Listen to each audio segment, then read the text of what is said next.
श्रीगुरुभ्यो नमः। हरि ओम। श्रीमहागणाधिपतये नमः।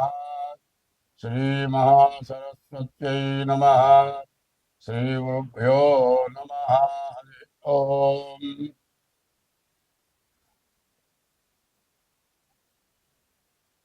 वंदे शम्भुमापतिं सुरगुरुं वंदे जगत्कारणं वंदे पन्नगभूषणं मृगधरं वंदे पशूनां पतिं वंदे शौर्यशशाङ्कवक्निनयनं वंदे मुकुन्दप्रियं वंदे भक्तजनाश्रयं च वरदं वंदे शिवं శంకరం. అసలైన విషయం ఒకటి చెప్పుకోవాలి. విష్ణుమూర్తి ఏమో సర్పం మీద పడుకున్నాడు. శివుడేమో సర్పాన్ని ఒక ఆభరణంగా ధరించాడు. మరి బ్రహ్మ విష్ణు మహేశ్వరులు దేవతలు వాళ్ళు సర్పాన్ని ఎంత గౌరవించారు. ఆయనేమో ఆభరణంగా ధరించా, ఆయనేమో చెయ్యలుగా ధరించారు. మరి ఆ సర్పానికి ఎంత విలువ ఉంటే వాళ్ళు ఎట్లా చేశారు. మనమంతా కూడా ఈ సర్పాన్ని భయపడి దాన్ని చంపి దానివల్ల కాలసర్ప దోషాలు, కుజ దోషాలు ఇటువంటివి వచ్చి మనం అందరం బాధపడుతున్నాం. సర్పాన్ని చూస్తే మనకు భయం ఎక్కువ. ఎందుకంటే బ్రాహ్మణానాం అనేకత్వం, బ్రాహ్మణులకి ఏకత్వం లేదు, తలవ పద్ధతిలో ఉంటారు. సర్పానామత నిత్యయోహో, సర్పాలు 23 గంటలు నిద్రపోతాయి. 1 గంటలో వచ్చి ఆహారం వెతుక్కొని తిని వెళ్ళి పడుకోవాలి. ఈ లోపల ఎవరినో అడ్డం వచ్చామనుకో పక్కకి తప్పించుకొని వెళ్ళిపోవటానికే చూస్తాయి. కానీ మనం ఏదైనా కొడదామనే పరిస్థితి వస్తే అప్పుడు కాటేస్తాయి. సర్పం స్వయంగా ఒకరిని కాటేయాలి, చంపాలి అనే ఉద్దేశం సర్పానికి ఎప్పుడూ లేదు. నేను అనుభవంగా చూశా. సర్పం కనపడగానే 2 చేతులు ఎత్తి దండం పెట్టి, కళ్ళు మూసుకొని దండం పెట్టి కళ్ళు తెరిచి చూసేటప్పటికల్లా సర్పం లేదు, వెళ్ళిపోయింది. అది మాయమైపోయిందో ఎట్లా పోయిందో అది దేవుడికే తెలియాలి. అంటే దాని దగ్గర మాయమైపోయే శక్తి కూడా ఉన్నదేమో అనుకుంటా. నాకు 2-3 సార్లు అట్లా జరిగింది. మరి ఆ సర్పం దేవతా సర్పాలు. సర్పాలు దేవుడి దగ్గర ఎప్పుడు ఉంటాయి. ఎవరైనా సరే పుణ్యం సంపాదించుకుంటే నీలో ఐక్యం చేసుకో, లేకపోతే నీ దగ్గర నుండి నిన్ను పూజించేట్టుగా చేసుకో అని కోరుకుంటారు. అట్లాంటి దైవాన్ని దగ్గర ఉండేటువంటి కోరిక సర్పాలు కోరుకొని పూర్వపుణ్యం చేసుకోబట్టి అవి అట్లా ఉన్నాయి. ఎప్పుడు కూడా ధనం దగ్గర కూడా సర్పాలు ఉంటాయి. దేవుడికి ఒక ధనం పెట్టామనుకోండి, ఆ ధనం దగ్గర సర్పం ఉంటుంది. అట్లాగే ఎవరైనా డబ్బులు దాచిపెట్టారనుకోండి, ఒకప్పుడు బ్యాంకులు లేవు, దొంగలు వచ్చి దోచుకుపోయేవాళ్ళు, భూమిలో పాత పెట్టేవాళ్ళు. అటువంటి ధనం భూమిలో ఉన్న ధనం దగ్గర కూడా బాగుంటుంది. ఎవరైతే దాని అధికారులో దాన్ని తినేవాళ్ళో వాళ్ళు వచ్చి తీస్తే కానీ పక్కన తప్పుకోరు. ఇది నరసరావుపేటలో మా తాతగారి టైంలో జరిగింది. ఓ పెద్ద గంగాల నిండా బంగారపు కాసులు ఉన్నాయి. కాసులుంటే అప్పటికి 3 తరాలు అయిందిట. ఎవరు అక్కడ పోగానే బస్సును పాములు వేస్తుంది. దాన్ని వదిలిపెట్టి 3 తరాలు వాళ్ళు ఊరుకున్నారు. 4వ తరంలో చిన్నపిల్లాడు వాడు పోయి అక్కడ పోయి డబ్బులు తీసుకుంటే పక్కకి తప్పుకుండేట. వాడు జేబులో వేసుకొని పోయి స్కూల్లో చదువుకుంటూ బయట పిల్లలు కొనుక్కుంటారు, జీడీలు పప్పు చెక్క ఇట్లాంటివి అమ్ముతారే, వాళ్ళకి కాసులు ఇచ్చి కొనుక్కునేవాళ్ళు. వాళ్ళు ఆనందంగా కాసులు కాజేసేవాళ్ళు. ఓ రోజు వాడు చొక్కా అది ఉతుకుతుంటే ఒక కాసు బయట పడదుగా. అదే నీకు ఎక్కడి నుంచి వచ్చింది అంటే దాంట్లో నుంచి తీసుకున్నాను. అమ్మ పాము కలుస్తుందంటే కరవదు చూడు నేను తెస్తాను పోయి తెచ్చాడు. దాని జోలి రాదా. అప్పుడు వాళ్ళంతా ఆ బంగారం అంతా పంచుకున్నారు.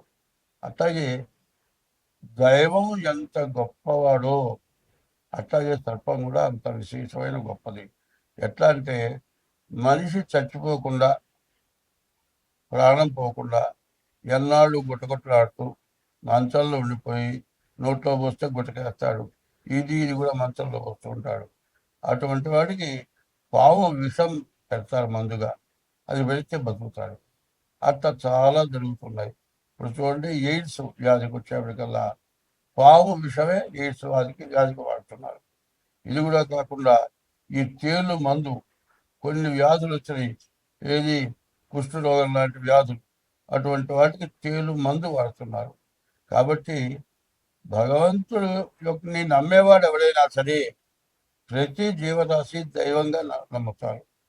ప్రతి జీవరాశిని కూడా దైవంగా నమ్ముతారు. కాబట్టి ఏ జీవరాశిని చంపకూడదు.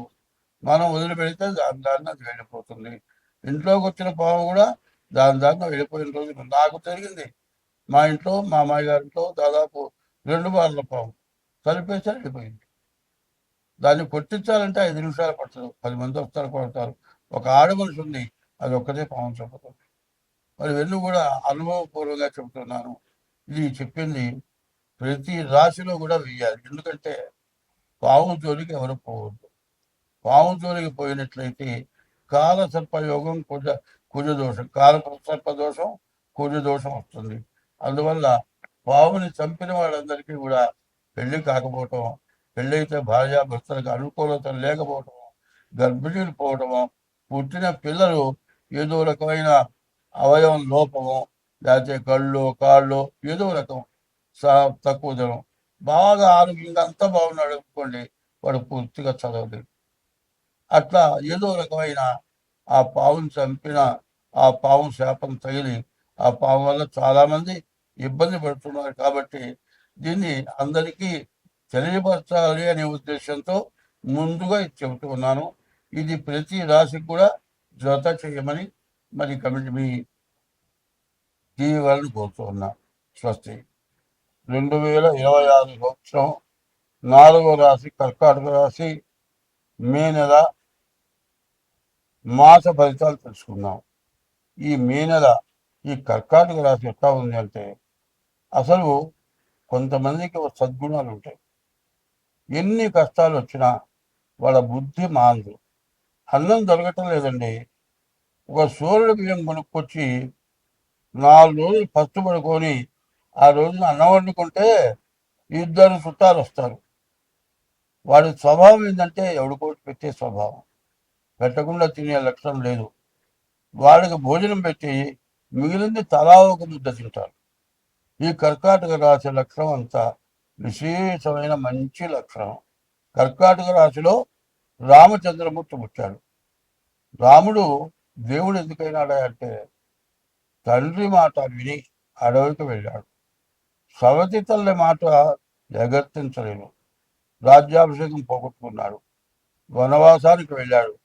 రావణాసురుడు చేత భంగపడి సీతను ఎత్తుకొని వెళితే యుద్ధం చేసి మళ్ళీ గెలిచి మరి సీతని మరి పరస్త్రీ పరపురుషుడు దగ్గరికి వెళ్ళింది అంటే ఎవరు దగ్గరికి రాలేదు. దానికోసమని ఆమెను అగ్ని పరీక్ష చేసి ఆ మహాపతివ్రతాన్ని నిరూపణ చేసుకొని తన భార్యను తెచ్చుకున్నాడు. ఇంత వచ్చి చక్రవర్తి రాజ్యాభిషేకమై రాజుగా నిలబడ్డాడు.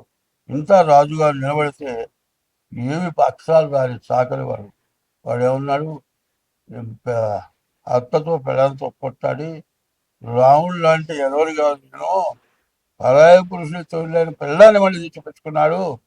వద్దు, నా పిల్లలు నాకు వద్దు, వాడితో మాట్లాడుతోంది, నా పిల్లం అక్కర్లేదు అంటే భటులు ఎక్కడ ఏం జరుగుతుందో వింటారు.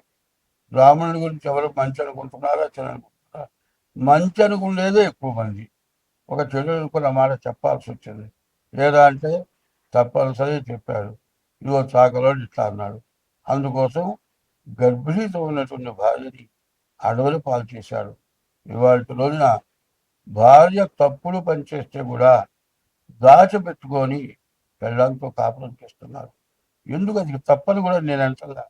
4 పిల్లలు ఉన్నారండి, అది తప్పు చేసింది, వదిలేసావు, అది వెళ్ళిపోతుంది.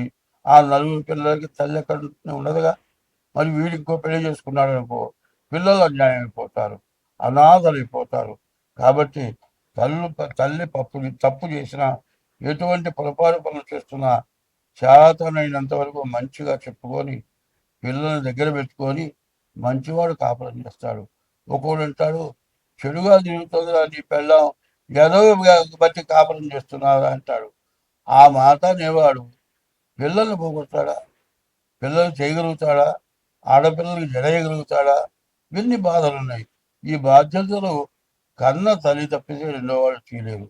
కాబట్టి ఎటువంటి దుర్మార్గులైన భార్యతో కూడా మంచివాడు కాపురం చేస్తున్నాడు. కానీ అటువంటి మంచి రోజుల్లో కూడా ఒక అవమానం చేత సీతని అడవుపాలు చేసి చివరికి రావణాసురుడిని సంహరించి రాజ్యానికి వచ్చి తీరా పరిపాలన చేస్తూ ఉండగా మరి అపవాదు వల్ల సీతను వదిలేసి ఆయన జీవితం మొత్తం సుఖం అనేది ఎక్కడా లేదు రామచంద్రమూర్తికి. రాముడికి సుఖం లేదు, కానీ కీర్తి ఉంది. మంచి పని చేసేవాడికి కష్టమే ఎక్కువ. నాకు ఇప్పుడు 80 సంవత్సరాలు. 80 సంవత్సరాల నుంచి ఎన్నో మంచి పనులు చేశా. ఎంతోమందికి సమస్యలు తీర్చా. సమస్యలు తీర్చి కొన్ని సమస్యలు ఇప్పుడు చెప్పానే, భార్య కోసం పిల్లల్ని వదులుకోవద్దురా అని చెప్పి భార్యను వదిలిపెట్టద్దురా, పిల్లలు అన్యాయం అయిపోతారు అనేట్లా ఈ రకంగా చెప్పి ఎంతో మందిని బాగు చేశా. కానీ ఎంతమందిని బాగు చేసినా నా ఇల్లుని బాగు చేసుకోలేకపోయినాను. నా పిల్లల్ని సరైన దారిలో పెట్టుకోపోయినా. కారణం ఏంటంటే కర్మ. బయటవాడు చెబితే విన్నాడు, బయటవాడు మంచిని నమ్మాడు, ఇంట్లో వాడు వీడు సూది చెబుతాడు అన్నాడు. వాడు ఇష్టం వచ్చిన ఏదో పనులు చేశాడు. ఎవరి కర్మ వాళ్ళు అనుభవిస్తున్నారు. కాబట్టి కర్కాటక రాశి అంత మంచి రాశి ఇంకోటి లేదు. చెడుకి ఎంతో దూరంగా ఉంటారు, మంచికి చాలా దగ్గరలో ఉంటారు. తన సర్వస్వం ధారపోసి మంచి ఒకే ఉపయోగపడతాడు. రాముడు చేసింది అదే. రాముడు పునర్వసు నక్షత్రం 4వ పాదంలో కర్కాటక రాశిలో రామచంద్రమూర్తి పుట్టాడు. అందులో పుష్యమి నక్షత్రాలు కూడా చెప్పారు. విద్యాద్యౌ తిష్ట పుష్యేతు పూజితో గురునామక వాగీశ్యామలేత్యశ్చ జీవో దేవపురోహిత. దేవతలకి గురువు బృహస్పతి, మానవులకి గురువు గురువు, నవగ్రహాల్లో గురువు. అటువంటి ఉండాల్సిన చోట కర్కాటక రాశిలో రామచంద్రమూర్తి ఉండి ఎంతో మేలు చేశాడు. కానీ ఈ రాశి వాళ్ళకి చెప్పాలంటే 2 గ్రహాలే బాగున్నాయి, బుధుడు శుక్రుడు. వ్యాపారం సాగుతుంది, పెళ్లి కాకపోతే పెళ్లి అవుతుంది. కానీ మిగతా 6 గ్రహాలు పూర్తిగా ఏమీ బాగాలేవు. కాబట్టి ఈ గ్రహాల వల్ల చాలా కష్టాలు ఉంటాయి. కాబట్టి రామచంద్రమూర్తిలాగా కర్కాటక రాశి వాళ్ళు బాగా కష్టాలు నష్టాలు పడే పరిస్థితి ఎక్కువగా కనబడుతుంది. కాబట్టి ఈ రాశి వాళ్ళు చాలా జాగ్రత్తగా మీ జాతకం చూపించుకొని తగిన శాంతి చేసుకొని సుఖంగా ఉండాలని కోరుతున్నాను. స్వస్తి.